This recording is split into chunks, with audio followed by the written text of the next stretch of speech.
The rain hammered against the tall windows of Castello Venetian, one of Manhattan's most exclusive restaurants, where reservations were made months in advance, and the wrong last name could keep you waiting at the door indefinitely. The November storm had rolled in from the Atlantic just after sunset, transforming the Upper East Side into a blur of umbrellas and taxi lights reflecting off wet pavement. Inside, the atmosphere was warm and intimate. Crystal chandeliers cast soft amber light over white tablecloths, and the quiet murmur of conversation mixed with the delicate notes of a piano in the corner. The scent of fresh basil, garlic, and expensive wine filled the air. It was the kind of place where power was discussed in whispers, where deals that would never see a courtroom were sealed with handshakes and vintage Barolo. Emma Sullivan moved between the tables with practiced efficiency, balancing a tray of appetizers with the ease of someone who had been doing this far too long. At 26, she had the kind of beauty that people often overlooked. Soft brown eyes that noticed everything, dark hair pulled back in a practical ponytail, and a quiet presence that made her nearly invisible to the wealthy clientele she served. She preferred it that way. "Excuse me, miss?" An older woman in pearls raised one manicured finger. "Is the risotto gluten-free?" Emma smiled politely, though this was the third time tonight she'd answered that exact question. "I can ask the chef to prepare it with rice flour, ma'am. It'll take an additional 15 minutes. The woman waved her hand dismissively. "Never mind. I'll have the branzino." Emma nodded, making a note on her pad, and moved toward the kitchen. Her feet ached in the cheap flats she wore, and she could feel the beginning of a headache pressing behind her eyes. This was her second shift today. She'd worked the morning at a diner in Hell's Kitchen before coming here. Between both jobs, she was pulling nearly 70 hours a week. It still wasn't enough. Her father's medical bills from his final year continued to arrive like clockwork, each envelope a reminder of everything she'd lost. Stage 4 pancreatic cancer had taken him 8 months ago, and the debt had fallen to her, $63,000 and counting, when she factored in the interest. "Emma, table 7 needs water," called Michael, the other server working the floor tonight. He was 22, still in college, and treated this job like a temporary inconvenience rather than a lifeline. "Got it," she replied, grabbing a pitcher from the service station. Table 7 was near the back corner, partially secluded by a decorative partition of frosted glass and dark wood. As Emma approached, she noticed the 3 men seated there for the first time that evening. They had arrived while she was in the kitchen, and something about them immediately set her instincts on edge. The man at the center was younger than she expected, early 30s perhaps, with dark hair styled back from a sharp, angular face. He wore a suit that probably cost more than Emma made in 3 months, charcoal gray with subtle pinstripes, and a watch that caught the light when he reached for his wine glass. His eyes were a striking pale gray, the kind that seemed to see straight through pretense. But it wasn't his appearance that made Emma pause. It was the way he carried himself, the absolute stillness of someone who never doubted their command of any room they entered. And the 2 men flanking him, both built like professional athletes, with the telltale bulge of shoulder holsters beneath their jackets. Emma had grown up in Astoria, in a neighborhood where you learn to recognize certain things.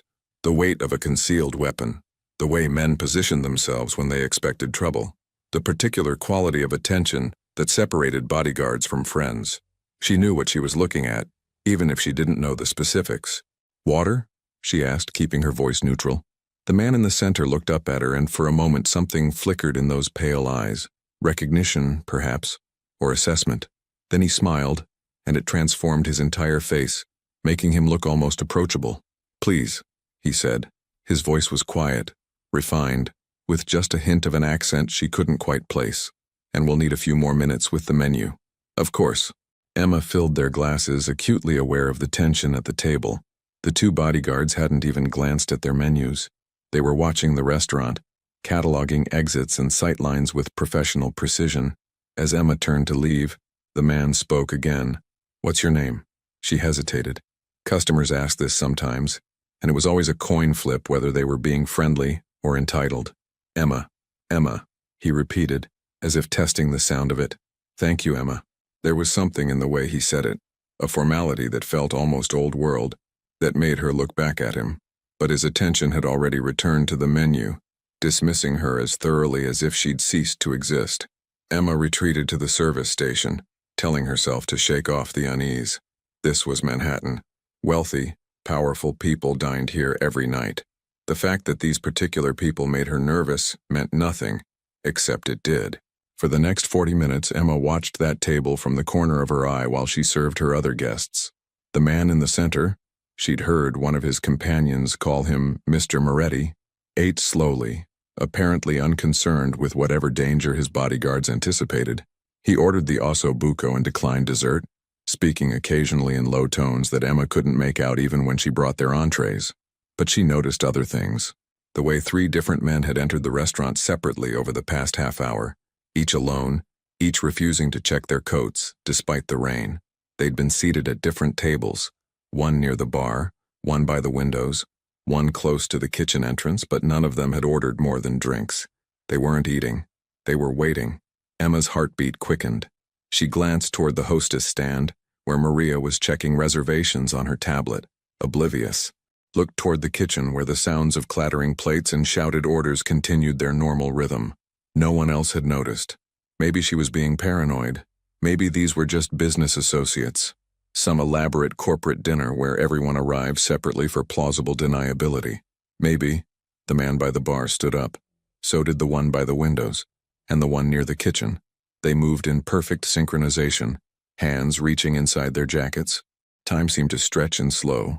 Emma saw the barrel of a pistol emerge from the first man's coat, saw the second man pushing back his chair with deliberate purpose, saw the third one pulling something from his waistband that caught the light with cold metal certainty.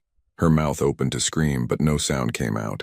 "Nobody move." The shout came from the man by the bar, and suddenly all 3 were revealing their weapons, holding them with the casual confidence of people who had done this before. "This is between us and Moretti. Stay in your seats and you'll live through this." The restaurant erupted in chaos. A woman screamed. A man dove under his table. Glass shattered as someone knocked over a wine bottle. Emma stood frozen, the water pitcher still in her hand as her brain struggled to process what was happening. This couldn't be real. Things like this didn't happen at Castello Venetian. This was the Upper East Side. This was... More men poured in through the front entrance. Emma counted 3, no, 4 more. The hostess, Maria, backed away with her hands raised, tears streaming down her face. The piano player abandoned his instrument and ran for the bathroom. 7 men total, all armed, all moving with coordinated precision toward table 7, toward Moretti. Emma's eyes snapped to the corner table. Moretti's bodyguards had already drawn their own weapons, but they were hopelessly outnumbered. One of them, the broader one with the scar on his cheek, stepped in front of Moretti, using his body as a shield. "You should have stayed in Brooklyn, Dante," said one of the gunmen, an older man with silver hair and a cashmere coat. He seemed to be the leader. "The Calabresi family sends its regards." The name meant nothing to Emma, but Moretti's expression darkened. He remained seated, apparently unconcerned despite the impossible odds. When he spoke, his voice was steady, almost bored. "Sal won't be pleased when he learns you failed." The silver-haired man laughed. "Who says we're going to fail?" Everything happened at once. The bodyguard with the scar fired first, hitting one of the gunmen in the shoulder. The wounded man stumbled back but didn't fall. Return fire erupted from 3 different directions. The bodyguard jerked as bullets struck him, and he collapsed across the table in a spray of shattered china and spilled wine. The second bodyguard went down an instant later, hit multiple times before he could take proper cover. Emma finally moved, diving behind the service station as more shots echoed through the restaurant. Her ears rang. Her hands shook so violently she could barely keep her grip on the water pitcher. Around her she could hear sobbing, screaming, the thunder of footsteps as people scrambled for exits. But most of the gunmen weren't interested in the other diners. They advanced on table 7 in a tightening circle, weapons trained on the one man still seated calmly in the corner. Emma risked a glance over the top of the service station. Moretti had finally stood, but he hadn't run. He faced the approaching men with his hands visible empty, apparently resigned to whatever came next. His expression was unreadable, not quite accepting, not quite defiant, just still. "Any last words?" the silver-haired man asked. "Tell Sal he's made a mistake," Moretti replied quietly. The leader raised his weapon, finger tightening on the trigger. Emma didn't think. Thinking would have stopped her, would have reminded her that she was a waitress from Astoria with a mountain of debt and dreams of nursing school. Thinking would have told her this wasn't her fight, wasn't her world, wasn't her problem. But her body moved before her mind could object. She was behind Moretti's table somehow, though she didn't remember crossing the distance. One of the fallen bodyguards lay sprawled beside her, his weapon just inches from her hand. Emma grabbed it, heavier than she'd expected, cold and solid, and raised it in one fluid motion born from pure adrenaline and survival instinct. The silver-haired man was 5 feet away, his attention entirely on Moretti. Emma pulled the trigger. The recoil jolted through her arms like lightning. The sound was deafening, overwhelming, nothing like the movies. The silver-haired man's eyes went wide with shock as the bullet struck him center mass. He stumbled backward, weapon clattering from his grip, and collapsed against an overturned chair. For one crystalline moment, everyone in the restaurant froze. Emma stood there, gun still raised, unable to process what she'd just done. The weapon trembled in her hands. Smoke curled from the barrel. Her ears rang with a high-pitched whine that drowned out everything else. Then chaos exploded around her. The remaining gunmen turned toward her, weapons tracking to this new, impossible threat. But Moretti moved faster than she would have thought possible. He grabbed Emma by the shoulders and threw her down, covering her body with his own, as bullets chewed through the wooden partition above them. "Stay down," he hissed in her ear. In the distance, cutting through the ringing in her ears, Emma heard the most beautiful sound in the world. Sirens. Police sirens, growing rapidly closer. The gunmen heard them too. Emma saw hesitation ripple through their ranks, the calculation of whether they had time to finish what they'd started. In the end, survival instinct won. They scattered like shadows, some heading for the kitchen exit, others pushing past screaming diners toward the front door. Within seconds, the restaurant was empty of everyone except the terrified staff and customers. And Emma, still pinned beneath Moretti on the floor behind an overturned table. He shifted his weight, looking down at her with those pale gray eyes that now held something new. Surprise, calculation, and perhaps the faintest hint of respect. "Who are you?" he asked quietly. Emma couldn't answer. She was shaking too hard, her breath coming in rapid gasps that bordered on hyperventilation. The gun had fallen from her grip and lay on the floor beside them, and she couldn't stop staring at it, at what she'd done with it. She'd shot someone, actually shot a person. She'd pulled the trigger and watched him fall and, "Breathe," Moretti commanded, his voice cutting through her spiraling panic.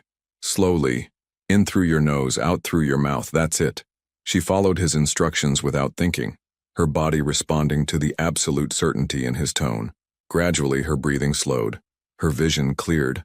The ringing in her ears faded enough that she could hear shouting outside.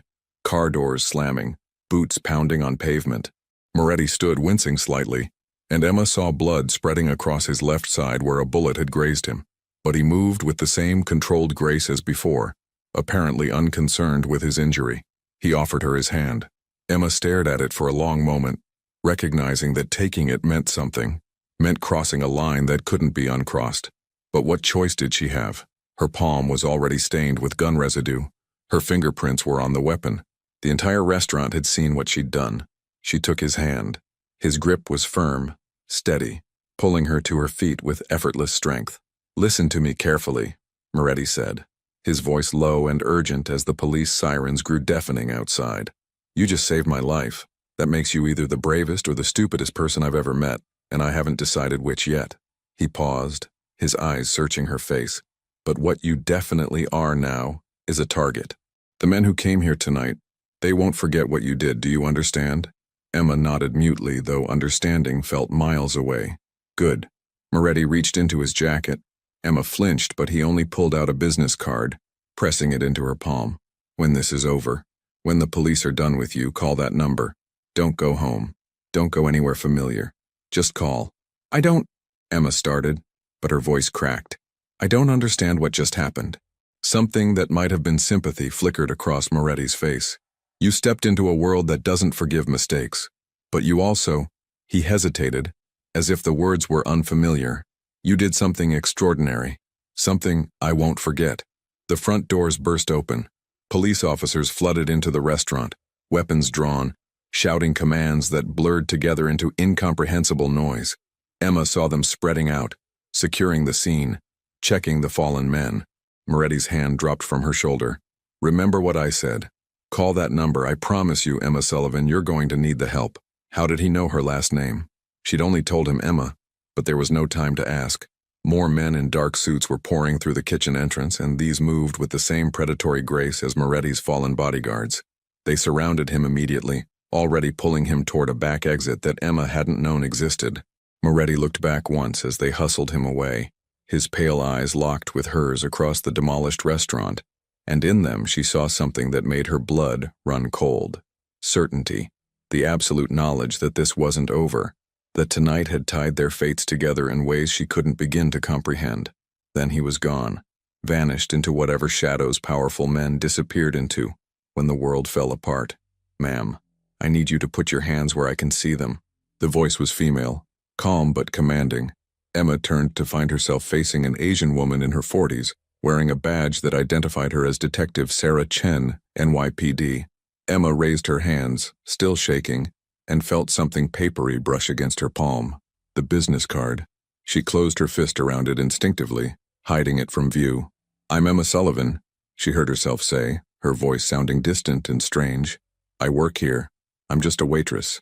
I didn't mean to." "It's okay," Detective Chen said gently, though her eyes were sharp, missing nothing. "We're going to sort this all out, but first, I need you to come with me. We have a lot of questions, and something tells me you have quite a story to tell." As Chen led her toward the front doors, Emma caught sight of herself in one of the restaurant's ornate mirrors.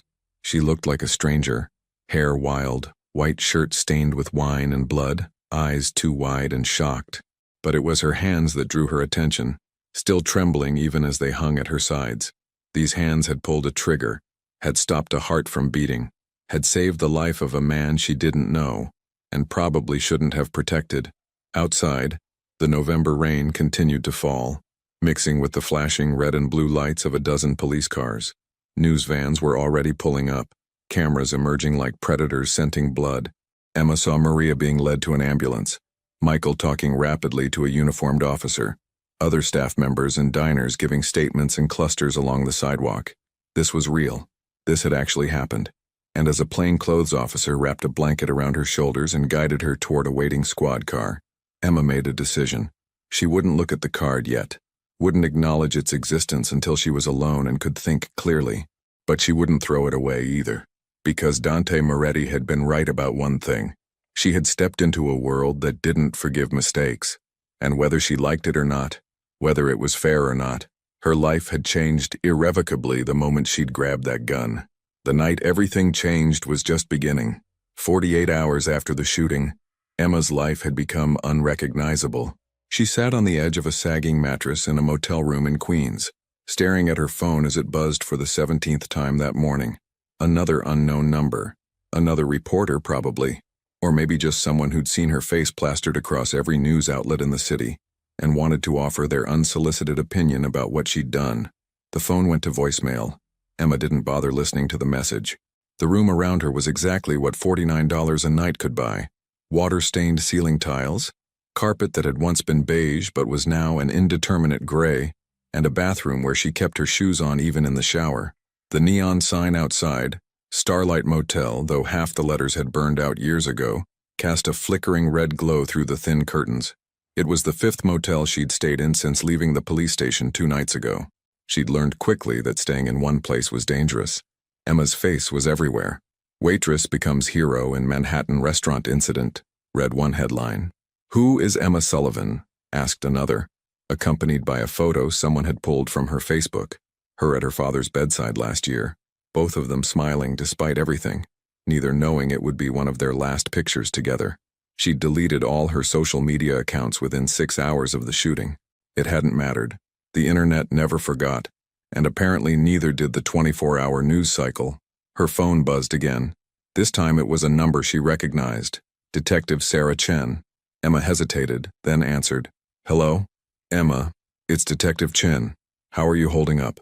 The concern in Chen's voice sounded genuine, but Emma had learned in the past 2 days that everyone wanted something from her. "I'm fine," Emma lied. "Where are you staying? I'd like to come by and check on you, maybe go over your statement one more time." Emma glanced at the door, checking for the 3rd time that the chain lock was secure. "I'm safe. That's all you need to know." A pause on the other end of the line. "Emma, I'm worried about you. What happened at Castello Venetian? You did the right thing. You saved lives. But there are people who might not see it that way." "What people?" Emma asked, though she already knew the answer. "The man you..." The man who was injured works for the Calabrese family. They're a significant organized crime organization with operations throughout the city. We've been trying to build a case against them for years. Chen's voice dropped lower. They're going to want revenge, Emma. Against you and against Dante Moretti. Emma's hand tightened on the phone. She'd spent the past 2 days researching everything she could find about Dante Moretti and the Calabrese family, piecing together a picture of the world she'd stumbled into. The Morettis controlled the docks in Brooklyn and parts of the construction industry. The Calabreses ran gambling operations and had their hands in legitimate businesses throughout Manhattan. The two families had been rivals for decades, ever since some dispute over territory that no one outside their circles fully understood, and she'd put herself directly in the middle of their war. I'm being careful, Emma said. Careful isn't enough. We can offer you protection. In exchange for what? Testifying against Moretti? Emma stood up, pacing the narrow space between the bed and the wall. I've read the news, detective. I know what you're building. You want me to say that Moretti's bodyguards fired first, that they were carrying illegal weapons, that he was meeting with known criminals, weren't they? Chen's voice held a challenge now. Emma, Dante Moretti is not a good man. He runs a criminal organization responsible for extortion, money laundering, and worse. The fact that someone tried to take him out doesn't make him innocent, and the fact that you saved his life doesn't make you obligated to protect him. Emma closed her eyes. She'd been having this argument with herself for 2 days straight. I know what I saw. Men came into that restaurant planning to shoot everyone at that table. I reacted, that's all. And the business card? Chen asked quietly. The one you had in your hand when we brought you in? The one you claimed you found on the floor? Emma's pulse quickened. She'd hidden the card in her sock before Chen had seen it clearly, claiming it was just something she'd grabbed during the chaos. It was nothing. Just a card from the restaurant. Right. Chen didn't sound convinced. Look, Emma, I'm going to be straight with you. The Calabrese family knows who you are. They know where you worked, where you lived, who your friends are. Anthony Calabrese, Sal's son, has already been making inquiries. If Moretti or his people haven't contacted you yet, they will. And when they do, I need you to call me immediately. Why would they contact me? Because you saved Dante Moretti's life, which means you're either an asset or a liability to him. Either way, he's not going to ignore you. Chen paused. Has he reached out? Emma thought about the business card, currently tucked into the inner pocket of her jacket, the embossed number she'd memorized but hadn't called. No. Another pause. Longer this time. You're a terrible liar, Emma, but I can't force you to accept our help. Just be careful. And when things go bad, and they will go bad, call me, day or night. The line went dead. Emma tossed her phone onto the bed and walked to the window, carefully pulling back the edge of the curtain to look outside. The motel parking lot was mostly empty. A few beat-up cars, a pickup truck with a missing tailgate, and a motorcycle that had been there when she checked in. Nothing obviously suspicious. But then she wouldn't recognize suspicious if she saw it, would she? She was a waitress, not a detective. She had no idea what professional surveillance looked like or how to tell if someone was following her. Her stomach growled, reminding her that she hadn't eaten since yesterday. The protein bar she'd bought from a bodega that morning was long gone. She needed real food, but that meant leaving the room, being visible, risking. A knock at the door made her jump so violently she nearly tripped over her own feet. Emma froze, heart hammering. No one knew she was here. She'd paid cash, used a fake name, specifically chosen a place that didn't ask questions. No one should be knocking on her door. The knock came again, harder this time. Miss Sullivan? I know you're in there. The voice was male, calm, with an accent she couldn't place. Vaguely European, maybe. Not threatening exactly, but absolutely confident. The voice of someone accustomed to being obeyed. Emma looked around the room frantically. The window didn't open far enough to climb through. The bathroom had no exterior exit. She was trapped. I'm not here to hurt you, the voice continued. My name is Marcus Vitale. I work for Mr. Moretti. He sent me to check on your well-being. Emma's breath caught. She moved closer to the door, staying to the side in case whoever was out there decided to shoot through it. How did you find me? Miss Sullivan, if you could find 5 different motels to hide in over the past 2 days, did you really think we couldn't track you to this one? A hint of amusement colored his tone. You used your debit card at a bodega 3 blocks from here this morning. We've been monitoring your accounts. Of course they had. Emma felt stupid for not realizing sooner. She had maybe $300 in cash left, After that, she'd have to use her card again, leaving a trail that apparently anyone could follow. "What do you want?" she called through the door. "To talk. 5 minutes of your time and then I'll leave if you want me to. You have my word." "The word of a criminal?" Emma shot back. "The word of someone who understands the danger you're in better than you do." Marcus's voice hardened slightly. "The Calabrese family has put a price on your head, Ms. Sullivan. $25,000 to anyone who can deliver you to them. Every two-bit thug in the city knows your face now, knows you're alone and unprotected. How long do you think you can keep running on your own?" Emma's legs felt weak. She sank down to sit with her back against the door, hugging her knees to her chest. $25,000. That was more than most people in her old neighborhood made in a year. How many desperate people would jump at that opportunity? "I'll call the police," she said, but it sounded weak even to her own ears. "And tell them what? That organized crime figures are looking for you? They already know. Detective Chen told you as much, didn't she?" Marcus paused. "The police can't protect you, Ms. Sullivan. They don't have the resources to provide round-the-clock security for a witness who hasn't even agreed to testify. At best, they'll put you in a safe house for a few days, then expect you to disappear into witness protection, which means abandoning your entire life, your friends, your future. Is that what you want?"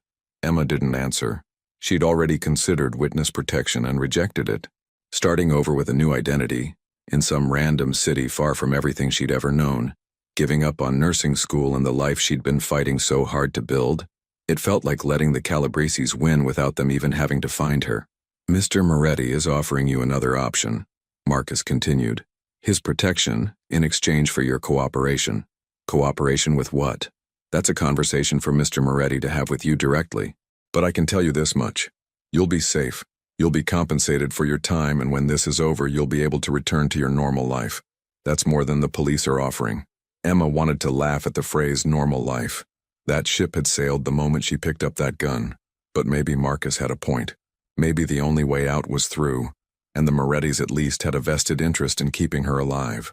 "If I open this door," she said slowly, "and I don't like what you have to say, I can tell you to leave and you'll go. You have my word." Emma stood up, took a deep breath, and unlocked the door. She kept the chain engaged, opening it just wide enough to see the man on the other side. Marcus Vitali was in his 50s, with iron-gray hair combed back from a deeply lined face. He wore an expensive suit despite the dreary Queen setting, and carried himself with the same quiet authority she'd seen in Moretti. His eyes, dark brown, almost black, assessed her with professional interest but no apparent hostility. "May I come in?" he asked politely. Every instinct Emma had screamed at her to say no, to slam the door and call Detective Chen immediately. But another part of her, the practical part that had learned to survive on her own after her father passed, recognized that Marcus was right. She couldn't run forever. She needed help, and her options for where to find it were extremely limited. She unhooked the chain and stepped back. Marcus entered the room, closing the door behind him with a quiet click. He looked around with barely concealed distaste, taking in the stained carpet and peeling wallpaper. "This is unacceptable. You saved Mr. Moretti's life, and you're living in this." "It's what I can afford," Emma said defensively. "Not anymore." Marcus reached into his jacket. Emma tensed, but he only pulled out a thick envelope. "There's $10,000 in cash here. Consider it a down payment on Mr. Moretti's gratitude. Use it to find somewhere safer to stay. Somewhere with actual security." Emma stared at the envelope like it might explode. "I can't accept that." "Why not? You're in this situation because you helped Mr. Moretti. The least he can do is ensure you're not sleeping in a place with bedbugs and mold. Because accepting money from him means I owe him something, and I don't want to owe Dante Moretti anything." Emma met Marcus's eyes. "I'm not stupid. I know what he is. What you are. What we are," Marcus repeated thoughtfully. He set the envelope on the dresser, then moved to the room's single chair, a rickety thing with a torn vinyl seat, and sat down. "Let me tell you what we are, Ms. Sullivan. We're people who understand loyalty, who honor our debts and who protect those under our care. Mr. Moretti doesn't forget kindness, and he certainly doesn't forget when someone saves his life. And he doesn't forget insults either, I'm guessing," Emma said. A slight smile crossed Marcus's face. "No, he doesn't. Which is why the Calabrese family is currently scrambling to find you before we do. You humiliated them, Ms. Sullivan. You cost them one of their best people, ruined their carefully planned operation, and did it in front of witnesses and security cameras. Anthony Calabrese, Sal's son, is particularly eager to make an example of you. Emma wrapped her arms around herself, suddenly cold despite the stuffy room. What does Moretti want from me? Your trust eventually, your cooperation, immediately, and most importantly, your safety, because if something happens to you, it reflects poorly on him. In our world, protecting those who help us is a matter of honor. Honor among criminals, Emma said bitterly. We prefer to think of it as honor among those who understand how the real world works. Marcus leaned forward, his expression serious. I'm not going to lie to you and pretend we're good people, Ms. Sullivan. We're not. We operate outside the law. We settle disputes in ways that would horrify ordinary citizens. And yes, we've all done things we're not proud of. But we also have rules, codes, lines we don't cross. Like what? You don't hurt women? You don't target innocent people? Emma shook her head. I've seen enough mob movies to know how this story ends. This isn't a movie, Marcus said flatly. If it were, you'd already be gone. The Calabreses would have found you on day one and we'd be having a very different conversation. Or more likely, we wouldn't be having one at all. He paused, letting that sink in. The fact that you're still alive right now is because Mr. Moretti has had people watching you since you left the police station. Do you really think it's coincidence that no one's approached you yet? That despite your face being all over the news, despite the price on your head, you've been perfectly safe? Emma's stomach dropped. You've been following me? Protecting you, Marcus corrected. There's a difference. Without my permission, without even telling me. Emma felt violation and relief warring inside her. You had no right. We had every right. You saved Mr. Moretti's life. That creates an obligation, whether you want to acknowledge it or not. Marcus stood up, his tone becoming more formal. Now, you have a choice to make, Ms. Sullivan. You can continue running, continue hiding in places like this, continue pretending that you can handle this situation on your own. Eventually, you'll make a mistake. Use your card in the wrong place. Stay too long in one location. Trust the wrong person.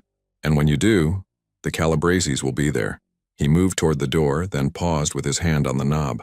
Or you can accept that you're already involved in something bigger than yourself, and let the people with experience handle it.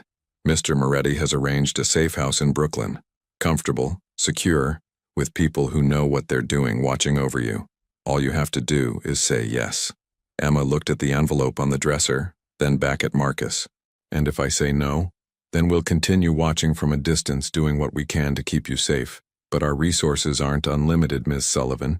Sooner or later, something will slip through the cracks. He opened the door, letting in the sound of traffic from the street beyond.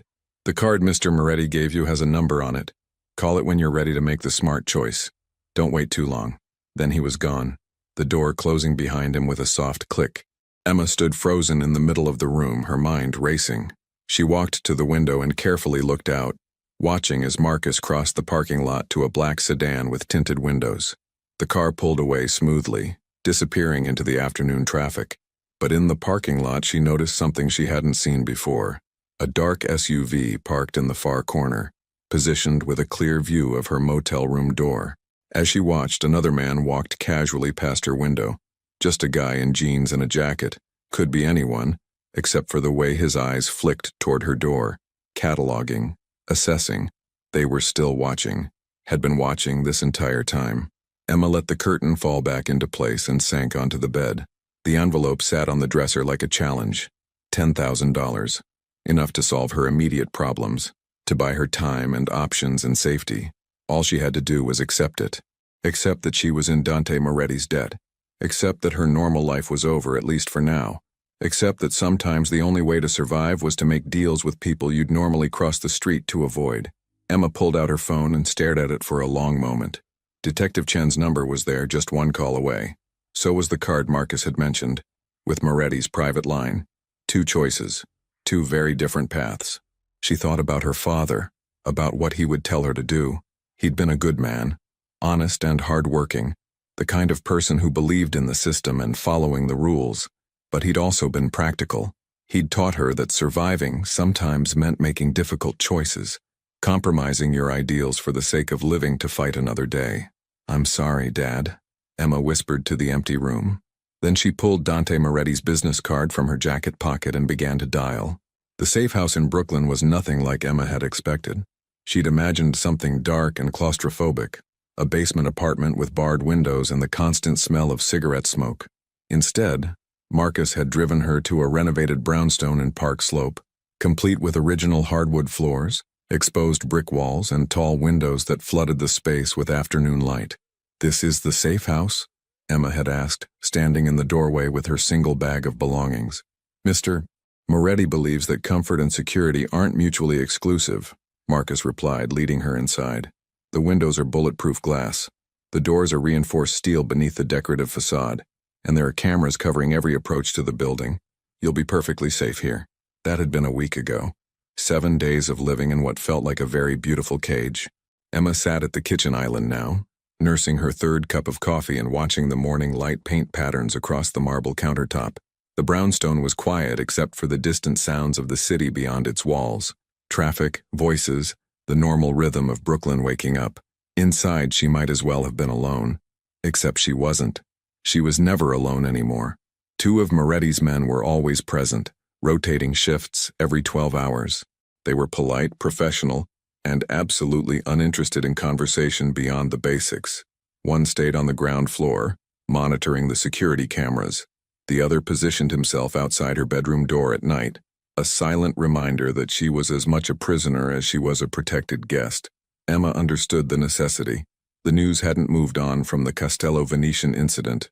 If anything, coverage had intensified. More details had emerged about the Calabrese family's operations, about Dante Moretti's business empire, about the decades-long rivalry that had exploded into violence that night.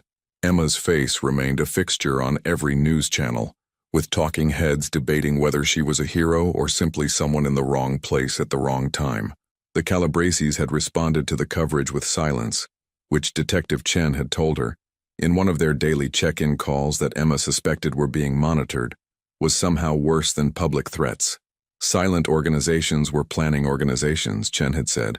They were waiting for the right moment. Emma's phone buzzed on the counter. Another text from Lisa, her best friend and former co-worker at the Hell's Kitchen diner. The messages had started hopeful and concerned, gradually shifting to confusion, then hurt, and now, a week of mostly unanswered texts later, anger. "Where are you? I've been to your apartment 3 times. Did you just disappear? Are you even alive? Call me." Emma's fingers hovered over the keyboard. She wanted to respond, wanted to explain, wanted to maintain at least one connection to her old life. But Marcus had been clear. No contact with anyone from before. Every connection was a potential security risk, a thread the Calabreses could pull to find her. She set the phone down without responding, and immediately hated herself for it. "You should eat something." The voice came from behind her, making Emma turn. Tony, one of her regular guards, early 30s with a perpetual 5 o'clock shadow, stood in the kitchen doorway holding a bag from a local bakery. "Can't live on coffee alone." "I'm not hungry," Emma said, which was true. She'd barely eaten in days. Her stomach twisted into knots of anxiety and frustration. Tony set the bag on the counter anyway. "Fresh cornetti from that Italian place on 5th Avenue. Mr. Moretti's favorite."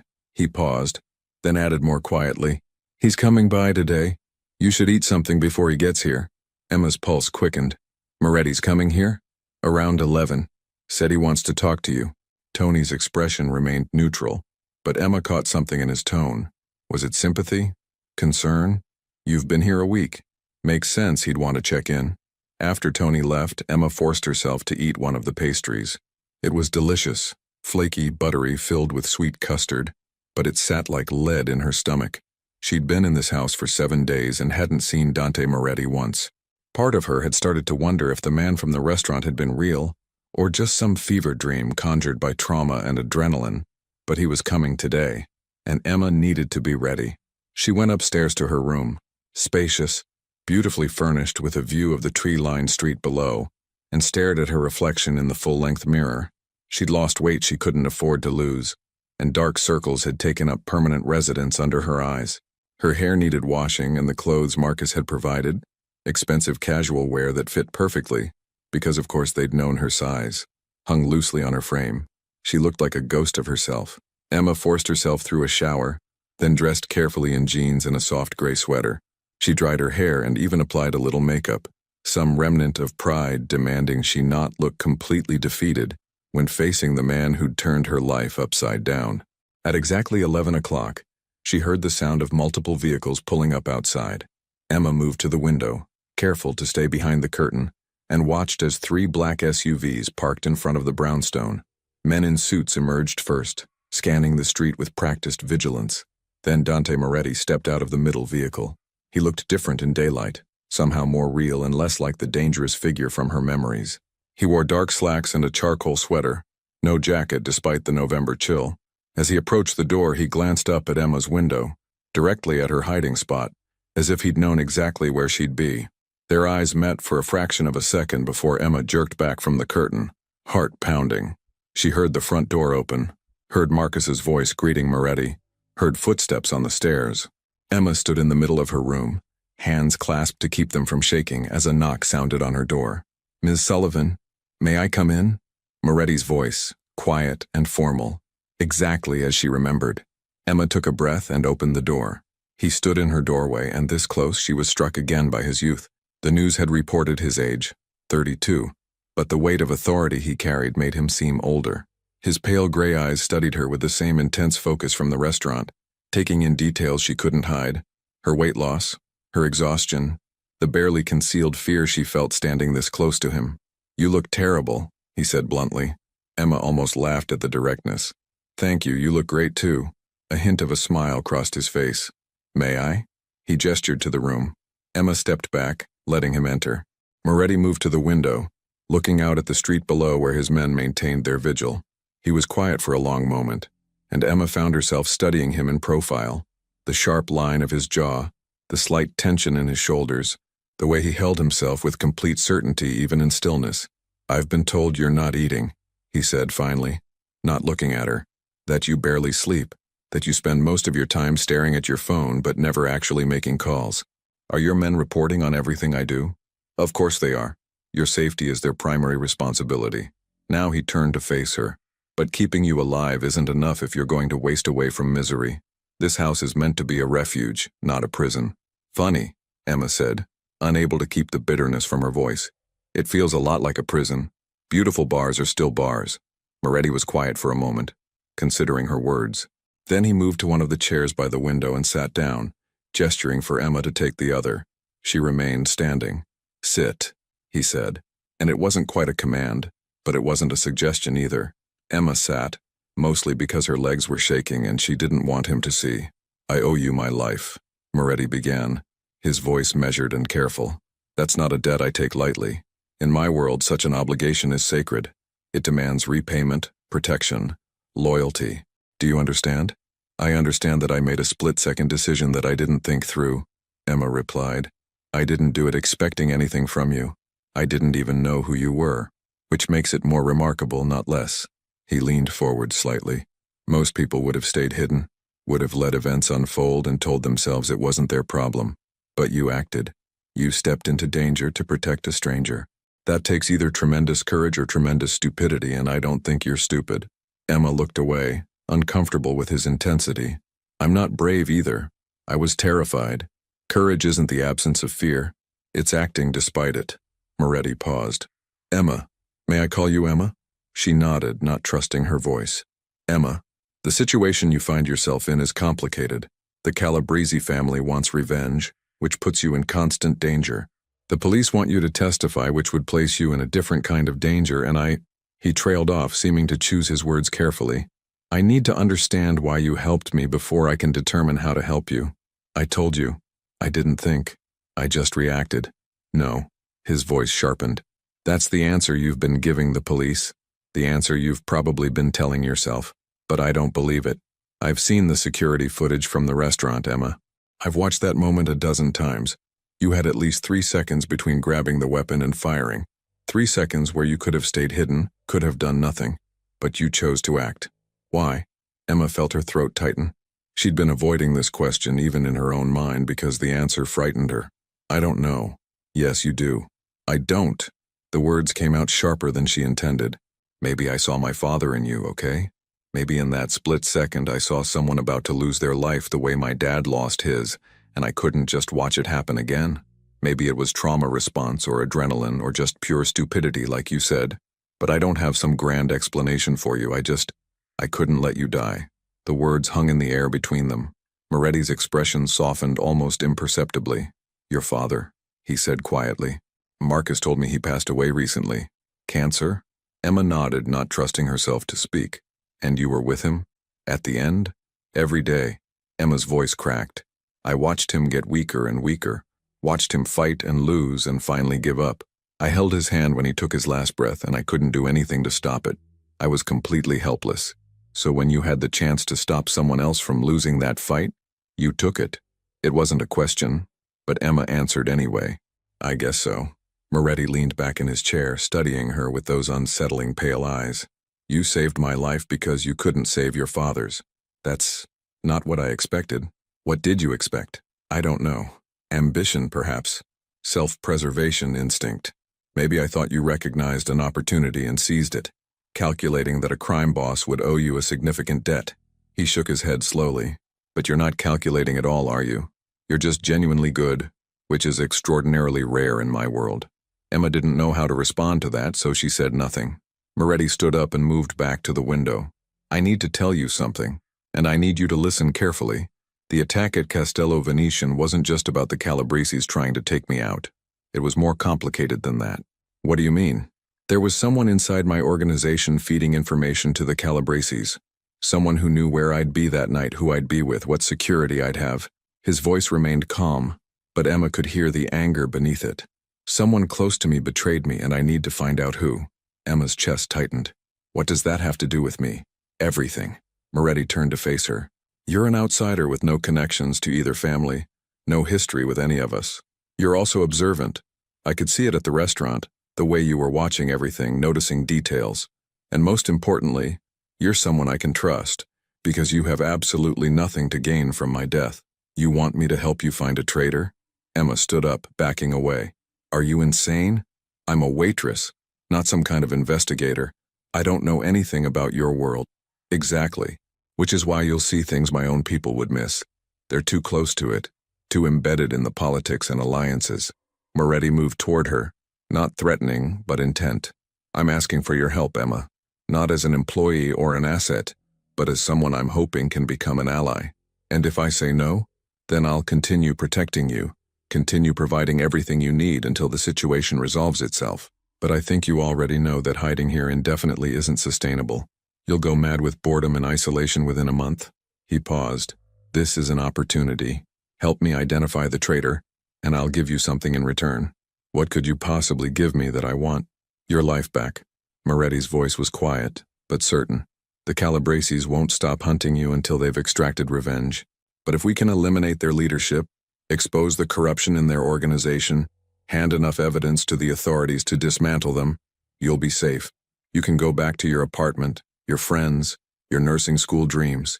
You can have the future you were building before all this happened. Emma wanted to laugh at how impossible that sounded. But looking at Moretti's expression, she realized he believed it. He actually thought he could deliver on that promise. How? She asked. How would I even help you with this? There's a meeting tomorrow night. My inner circle, the people I trust most. I want you there observing. You'll be introduced as someone under my protection, someone important to me. Watch how they react. Watch their interactions. Tell me what you see. They'll know I don't belong. Of course they will. That's the point. Moretti moved closer, close enough that Emma had to tilt her head back to maintain eye contact. A disruption reveals cracks, Emma. People who are comfortable get uncomfortable. People who are hiding something make mistakes. This is insane, Emma whispered. Yes, Moretti agreed. But you're already involved. The only question is whether you're going to be passive or active in determining how this ends. Emma thought about the past week, about the suffocating boredom and fear of hiding, thought about her deleted social media accounts, her unanswered text messages, her life on pause while she waited for someone else to fix everything, thought about her father, who'd always told her that the worst thing you could do was give up control of your own story. If I do this, she said slowly, I need something from you first. Name it. The truth. Not the version you tell your associates or the police or whoever else. I want to know who you really are, what you really do. Because if I'm going to step into your world, I need to understand what I'm walking into. Moretti studied her for a long moment, then nodded. Fair enough, but the truth is complicated, and some of it you won't like hearing. I already don't like any of this. A genuine smile crossed his face, the first real smile she'd seen from him. It transformed his entire appearance, making him look younger and somehow more dangerous. That's fair. All right, Emma Sullivan. You want the truth? Let's go downstairs, I'll tell you everything. They sat in the brownstones' living room, Emma on the leather couch and Moretti in an armchair across from her. Marcus had brought coffee and then disappeared, leaving them alone except for the distant presence of guards stationed throughout the house.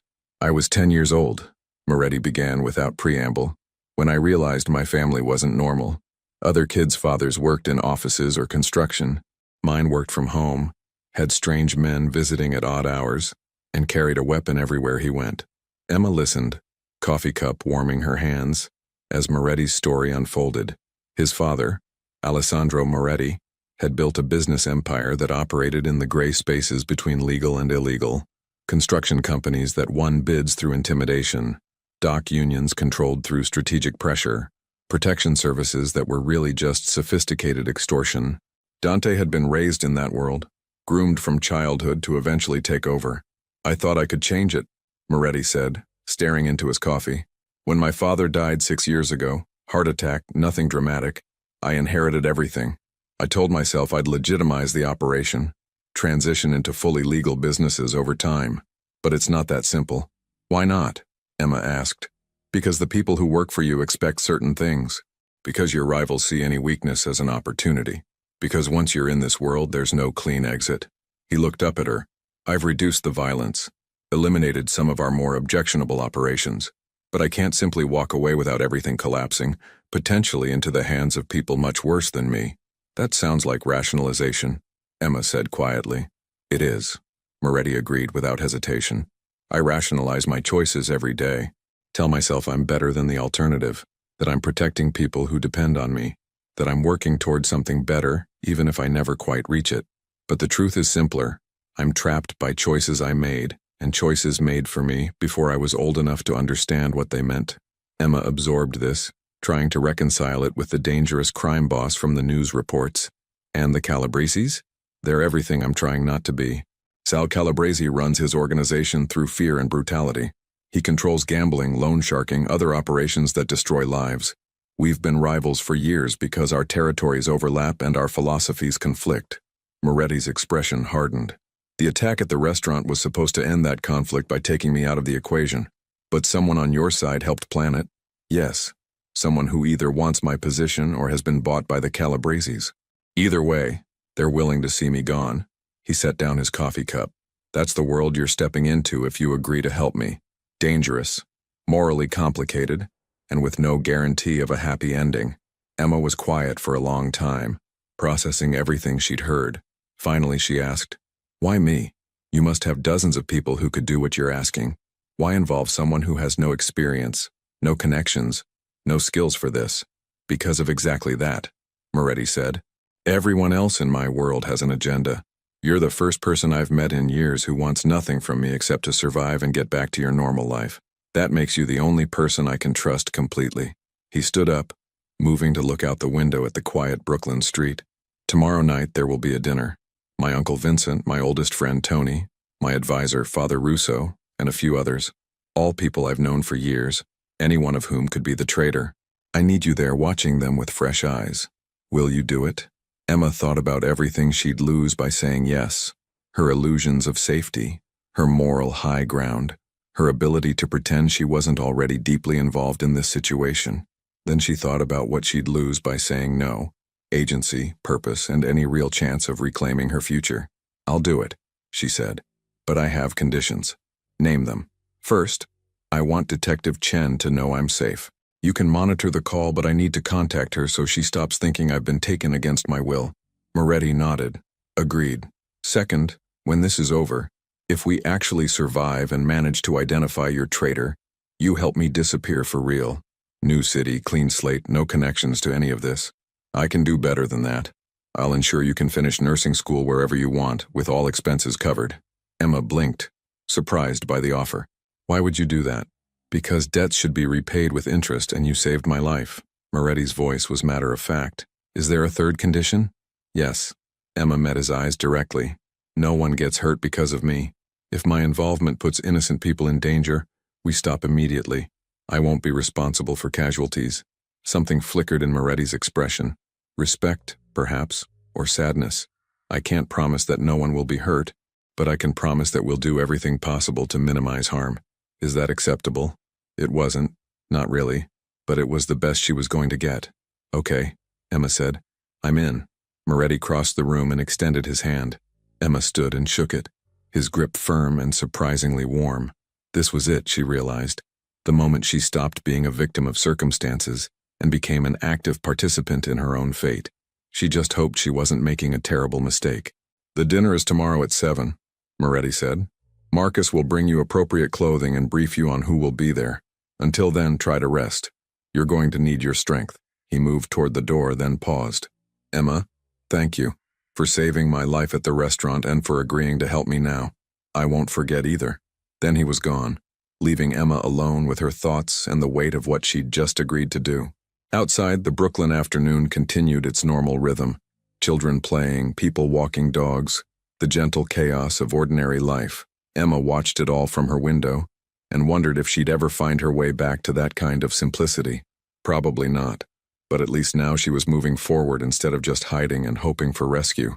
And maybe, just maybe, she could help end this before anyone else got hurt, even if the person most likely to get hurt was herself.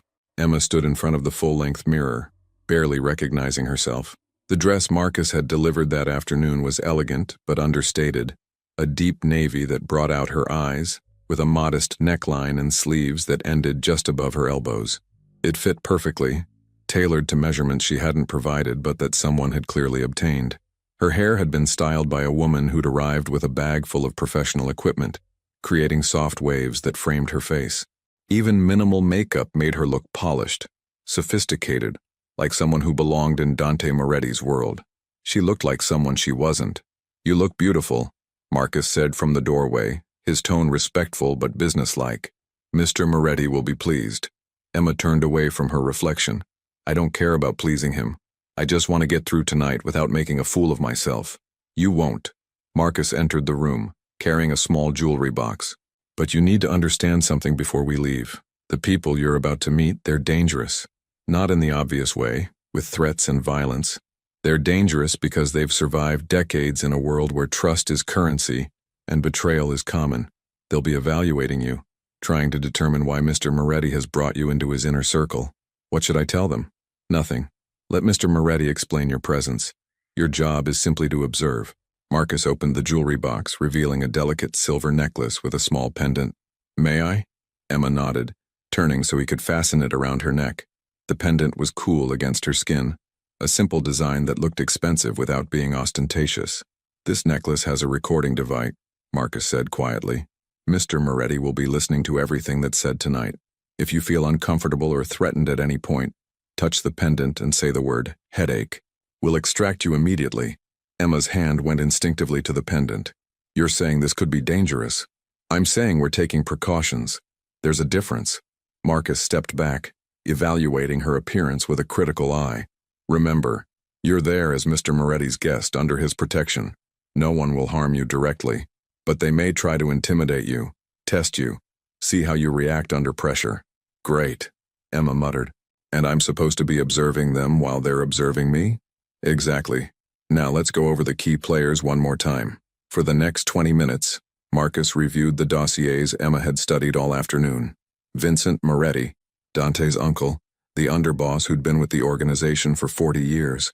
Father Michael Russo, not actually Dante's biological father, but a priest who'd been the family's spiritual advisor and consigliere since before Dante was born. Tony Corelli, Dante's childhood friend, now a captain controlling several key operations.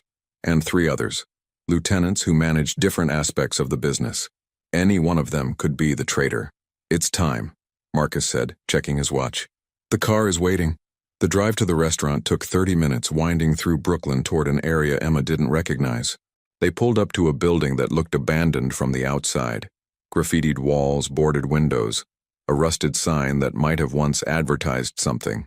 But when Marcus led her through a side entrance, Emma found herself in a completely different world. The interior had been transformed into an intimate dining space that looked like it belonged in a different era. Dark wood paneling, burgundy wallpaper, oil paintings of Italian countryside scenes. A single large table dominated the room, set with fine china and crystal glasses that caught the light from an elaborate chandelier overhead. Dante Moretti stood near the head of the table, dressed in a perfectly tailored charcoal suit. When Emma entered, his eyes swept over her with an expression she couldn't quite read. Approval, perhaps, mixed with something that might have been concern. "Emma," he said, moving forward to take her hand. His touch was formal, almost courtly. "You look lovely. Thank you for joining us tonight." "Did I have a choice?" Emma asked quietly, low enough that only he could hear. A slight smile touched his lips. "There's always a choice. You're here because you agreed to help me, not because I forced you." Before Emma could respond, voices sounded from another entrance. The first to enter was an older man in his 60s, with silver hair combed straight back and the weathered face of someone who'd spent decades making difficult decisions. He moved with the careful deliberation of someone whose body had accumulated old injuries. "Uncle Vincent," Moretti said, his tone warm but measured. "Thank you for coming." Vincent Moretti's eyes locked onto Emma immediately, assessing her with the sharp focus of a predator, identifying something new in its territory. "Dante, and who is this?" "This is Emma Sullivan. She's under my protection." Moretti's hand remained on Emma's elbow, a subtle claim of possession that made her skin prickle. "Emma, this is my Uncle Vincent. He's been with the family longer than I've been alive." Emma extended her hand, remembering Marcus's coaching. "It's nice to meet you, Mr. Moretti." Vincent took her hand, his grip dry and firm. "Sullivan? Irish?" "Yes, sir. My father's family came from County Cork. And what brings an Irish girl into my nephew's world?" The question was casual, but Emma heard the steel beneath it. Before she could answer, Moretti intervened smoothly. "Emma did me a significant favor recently. I'm repaying the debt." Vincent's eyebrows rose fractionally. "The restaurant incident. I should have guessed." He released Emma's hand and turned to his nephew. "Bringing her here is either very smart or very stupid. I haven't decided which yet." "Neither have I," Moretti replied with perfect honesty. The others arrived in quick succession. Father Russo was younger than Emma expected, maybe 50, with dark hair graying at the temples and the kind face of someone accustomed to hearing confessions. Tony Corelli was handsome in a rough way, with bright eyes that seemed to take in everything at once. The three lieutenants, men whose names Emma immediately forgot in her nervousness, were harder to read, their expressions carefully neutral. They all stared at her. Emma felt like a specimen under glass, examined and categorized by experts who could spot weakness from across a room. "Please, everyone sit," Moretti said, gesturing to the table. He guided Emma to a seat on his right, a position of honor that she knew would not go unnoticed. Vincent took the seat on Moretti's left with Father Russo beside him. Tony sat directly across from Emma, his gaze never leaving her face. Wine was poured by silent waiters who appeared and disappeared like ghosts. Emma barely tasted hers, too focused on maintaining her composure. The first course arrived, some kind of pasta with seafood that she had to force herself to eat, each bite an effort against the knot in her stomach. The conversation started innocuously. Business updates, discussion of legitimate operations, talk of construction permits and union negotiations. Emma listened carefully, trying to identify anything that seemed off, any tension between the participants. But everyone was perfectly cordial, perfectly professional. Too perfect, maybe. "So, Miss Sullivan," Tony said during a lull in conversation, his voice friendly but his eyes sharp. "Dante tells us you're a nursing student. That's admirable work." "I'm trying to be," Emma replied carefully. "Current circumstances have put my education on hold. Current circumstances being that you shot someone to save my nephew's life." Tony's smile didn't reach his eyes. "That takes guts. Or desperation. Which was it?" Emma felt everyone's attention focus on her like a spotlight. She met Tony's gaze directly. "It was instinct. I saw someone about to be hurt, and I reacted. I didn't think about whether it was brave or desperate. I just acted." "Interesting." Tony leaned back in his chair. "Most people freeze in situations like that. The fact that you didn't makes me wonder about you, Miss Sullivan. What kind of person risks their life for a stranger?" "The kind who can't stand by and watch someone suffer," Emma said quietly. "My father died slowly and I couldn't do anything to stop it." Maybe I saw a chance to change an outcome for once, and I took it. The table went silent. Emma realized she'd revealed more than she intended, let emotion slip past her guard. But Father Russo nodded slowly, his expression sympathetic. Loss changes us, the priest said softly. It can make us either more compassionate or more hardened. You chose compassion. That's rare in our world. Our world? Emma asked before she could stop herself. Father, you're a priest. How does that fit with... She gestured vaguely around the table. All this? Vincent laughed, a harsh sound without humor. You think criminals don't need God, girl? I think that serving God and serving a crime organization might conflict, Emma said, then immediately regretted her bluntness. But Father Russo only smiled. You'd be surprised how often they align. I minister to people the church has forgotten, provide counsel when the law can't or won't help. Is that so different from your nursing ambitions?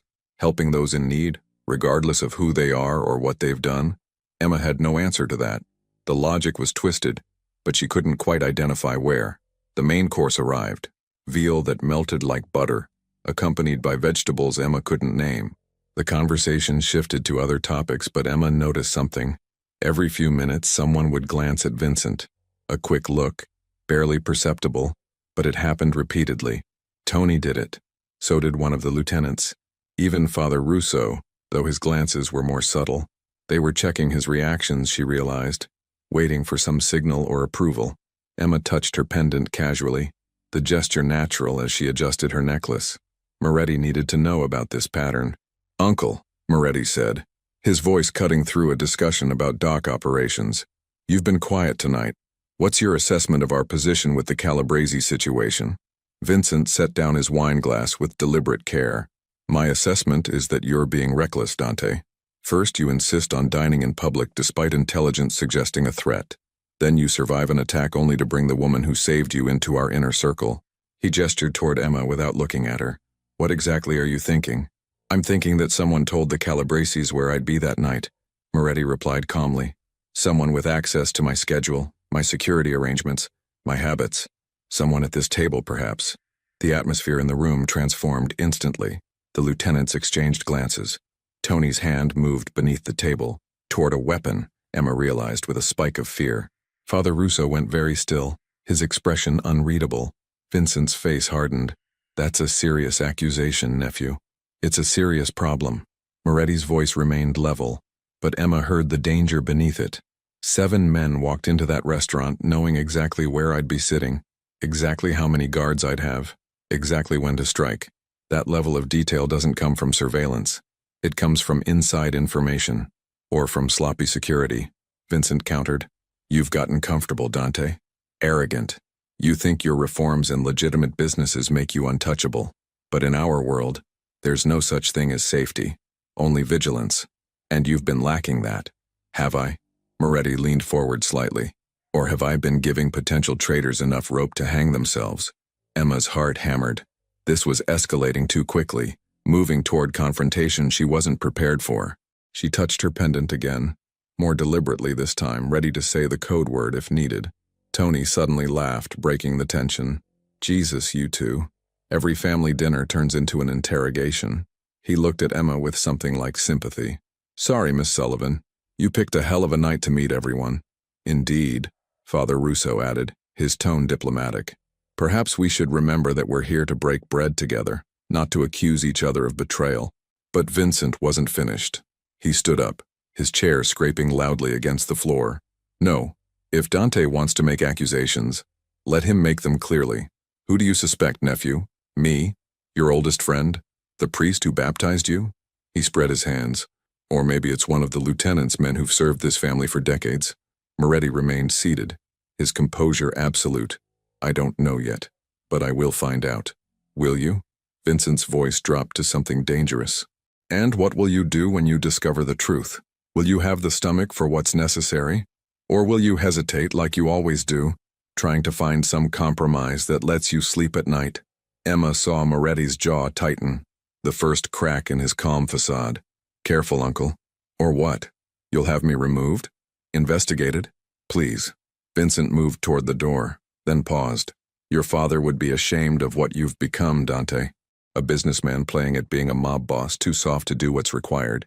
The Calabreses know it. Your own people know it. And sooner or later, your weakness will destroy everything he built. The door slammed behind him, leaving shocked silence in his wake. Emma's hands were shaking under the table. That had been more than business disagreement. That had been open challenge, practically a declaration of war. And she'd witnessed it all, been present for what might have been the moment everything fell apart. I apologize, Moretti said quietly, addressing the remaining men. This wasn't how tonight was supposed to proceed. Vincent's always had a temper, Tony said, though he looked troubled. He'll cool down. Will he? Father Russo asked softly. Or has something changed? No one answered. The dinner concluded awkwardly, the remaining guests departing quickly. Soon only Emma and Moretti remained, sitting at opposite ends of the long table littered with half-empty plates and wine glasses. Well, Moretti said finally, pouring himself another glass of wine. That was enlightening. Your uncle practically confessed, Emma said, finding her voice. The way he talked about your father, about weakness. I know. Moretti's expression was unreadable. But suspecting and proving are different things. Vincent's been part of this organization since before I was born. Moving against him without absolute certainty would tear apart everything my father built. Emma stood up, her legs unsteady. What happens now? Now? Moretti looked at her with those pale gray eyes that seemed to see everything. Now we wait for him to make his next move, because he will. Tonight, forced his hand. And when he does, we'll be ready. Emma wanted to argue, to demand better answers, to insist this was over and she wanted out. But looking at Moretti's face, she knew it was too late for any of that. They were committed now. For better or worse, she was part of this until the end, whatever that end might be. 3 months had passed since the disastrous dinner, and Emma's life had settled into something that almost resembled normalcy. Almost.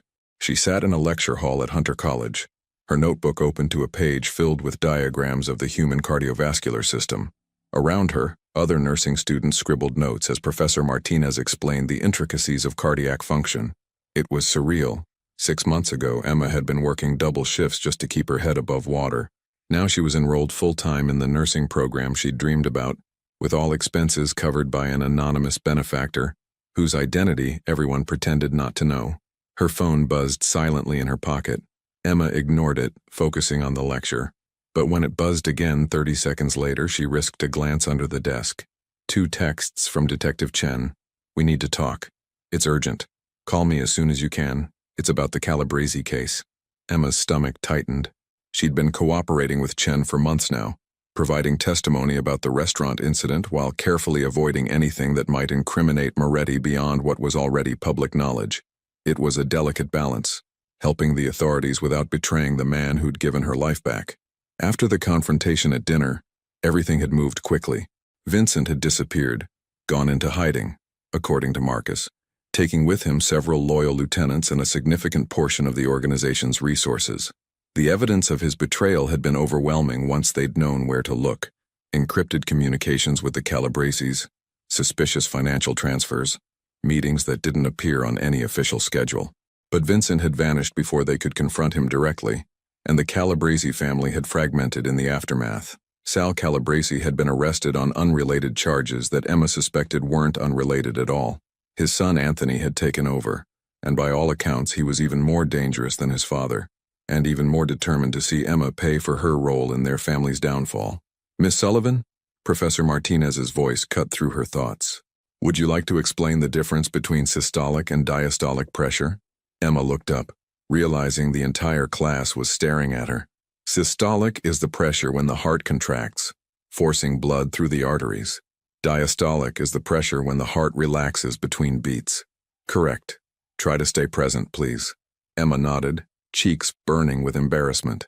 She forced herself to focus on the lecture, but her mind kept drifting to Chen's texts. What could be so urgent? The trials weren't scheduled to begin for another 2 months. Vincent was still missing. The Calabrese organization was supposedly in disarray, unless something had changed. When class finally ended, Emma gathered her things and headed for the exit, already dialing Chen's number. The detective answered on the first ring. Emma, thank God. Where are you? Just leaving class. What's going on? We got word from one of our informants. Anthony Calabrese is planning something. We don't know what exactly, but your name came up in intercepted communications. Chen's voice was tense. I need you to come down to the precinct right away. We're arranging protective custody. Emma stopped walking, standing in the middle of the bustling hallway while students flowed around her. Chen, I can't just disappear again. I have classes, commitments. This is serious, Emma. More serious than before. Anthony isn't like his father. He's impulsive, violent, and he's taken your involvement in Sal's arrest personally. Chen paused. We think he's planning to make a move soon, maybe within days. Emma closed her eyes, feeling the careful structure of her new life beginning to crumble. I need to think about this. There's no time to think. Just come to the station, please. We can discuss options when you're here and safe. I'll call you back, Emma said, then ended the call before Chen could protest. She stood there for a moment, students streaming past her, feeling the weight of impossible decisions pressing down. Then she pulled up a different number, one she hadn't called in weeks, and hit dial. Marcus answered immediately. Miss Sullivan, is everything all right? I need to talk to him. To Moretti. It's important. He's at the office. I'll send a car for you. No. Emma glanced around the hallway, suddenly paranoid about who might be watching. I'll take the subway, just tell him I'm coming. She ended the call and headed for the exit, her mind racing. She'd been avoiding Moretti lately, trying to establish boundaries between the life he'd given her and the person she wanted to become. But Chen's warning had shattered that illusion of separation. Emma was still connected to that world, still vulnerable to its violence. And if Anthony Calabrese was coming for her, she needed to know what Moretti planned to do about it. The office was in a renovated warehouse in Red Hook, overlooking the Brooklyn waterfront. From the outside, it looked like any other commercial building. Inside it was surprisingly elegant. Exposed brick and modern furniture, floor-to-ceiling windows offering views of the harbor, artwork that Emma suspected was worth more than most people made in a year. Marcus met her at the entrance, his expression concerned. Mr. Moretti is expecting you, but Emma, he hesitated. He's not alone. Who's with him? Tony and Father Russo. They've been strategizing about the Calabrese situation. Marcus studied her face. Whatever you need to discuss, maybe it can wait until... No. Emma's voice was firm. It can't wait. Marcus nodded and led her through the building to a corner office with glass walls that could be made opaque with the touch of a button. Currently, they were transparent, offering Emma a clear view of the three men inside.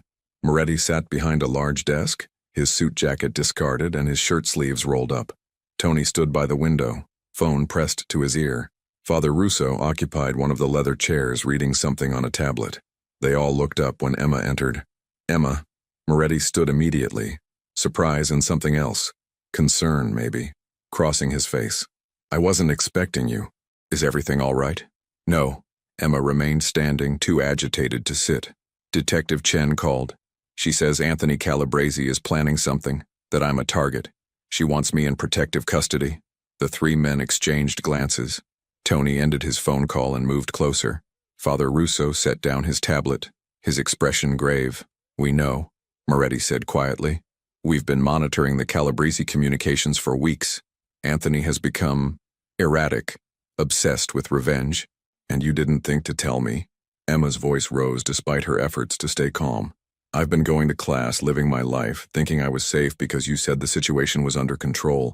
But it's not under control, is it? Emma? Moretti started, but she cut him off. Don't try to manage me or protect me from information I have a right to know. She looked at each of them in turn. I did what you asked. I helped identify Vincent as the traitor. I've cooperated with the police investigation while protecting your interests as much as possible. I've earned the right to know what's actually happening. Tony spoke up, his voice surprisingly gentle. You're right. We should have kept you informed. But we were hoping to resolve this before it became your problem again. My problem? Emma laughed bitterly. It's been my problem since the moment I picked up that gun. You can't protect me from reality just because you feel guilty about dragging me into your world. I don't feel guilty, Moretti said, and something in his tone made Emma look at him more carefully. He moved around the desk, approaching her with measured steps. I feel responsible. There's a difference. You saved my life, and because of that, you've been marked by people who don't forgive. That's not guilt. That's a debt I haven't finished repaying. I don't want your debt, Emma said, but her voice was quieter now. I just want to understand what I'm facing. Moretti gestured to the chairs. Then sit. We'll tell you everything. Emma sat, and for the next 20 minutes they laid out the situation in detail. Anthony Calabrese had taken his father's arrest badly. The old man was facing decades in prison on racketeering charges, all built from evidence that Emma's testimony had helped establish. Anthony blamed Emma for destroying his family's empire, and he'd spent the past 3 months consolidating power and planning revenge. He's been recruiting, Tony explained, pulling up information on his phone. Former Calabrese soldiers, independent contractors, anyone with a grudge against our organization. He's building something. We're just not sure what yet. An attack, Father Russo said quietly. He's planning an attack. The only question is where and when. And you think I'm the target, Emma said. We think you're a target, Moretti corrected. Along with me, Tony, several others. Anthony wants to send a message that crossing the Calabrese family has consequences. Emma absorbed this, trying to stay calm despite the fear crawling up her spine. So what do I do? Hide again? Disappear into witness protection? That's one option, Moretti said carefully. Or, Emma prompted when he didn't continue. Moretti exchanged glances with Tony and Father Russo, some silent communication passing between them. Then he turned back to Emma. Or we end this.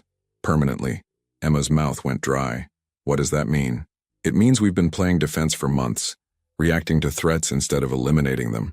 Tony's voice was hard. We know where Anthony is, where he operates, who he trusts. We could resolve this situation in a way that ensures you're never threatened again. Emma stood up abruptly. You're talking about taking him out. About having him hurt or worse. We're talking about protecting you, Father Russo said gently, and protecting everyone else Anthony might harm in his quest for revenge.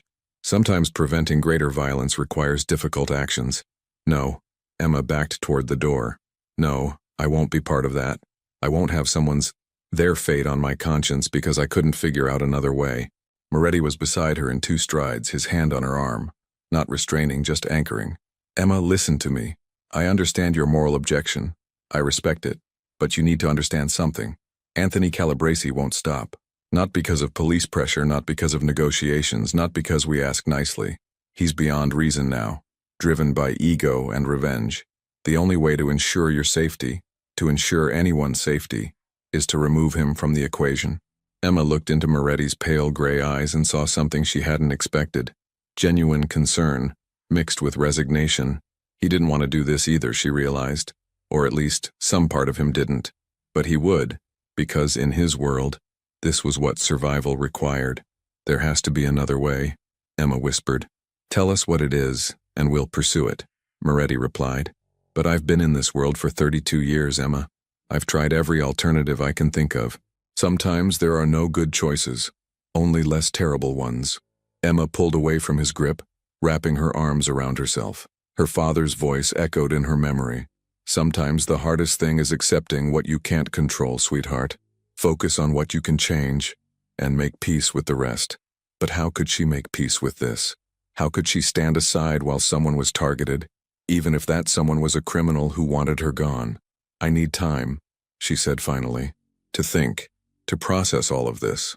Time is something we may not have, Tony said, not unkindly. Anthony could make his move any day now. Then give me until tomorrow. Emma looked at each of them.